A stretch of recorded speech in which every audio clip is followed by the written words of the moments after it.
Qardabanidə Hakim Gürcü Arzusu partiyasının üzvləri yerli əhali ilə seçki öncəsi görüş keçiriblər.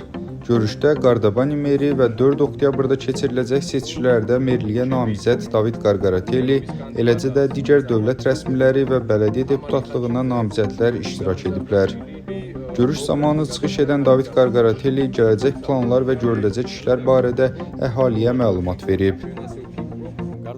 Qardabani Bələdiyyəsində seçki öncəsi görüşlərimiz davam edir. Gələcək planlarımız və görüləcək işlər barədə əhaliyə məlumat veririk. Son 4 il ərzində Qardabanidə mərkəzi magistral yolun asfalt örtüyü tamamilə yeniləndi. Şəhər mərkəzindəki binaların fasadı, eləcə də dam örtükləri dəyişdirildi.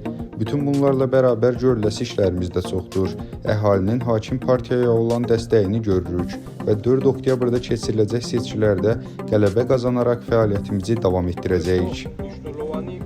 Görüş zamanı həmçinin yerli sakinləri narahat edən məsələlər dinlənilib, onların həlli istiqamətində bütün lazımi işlərin görüləcəyi vurğulanıb.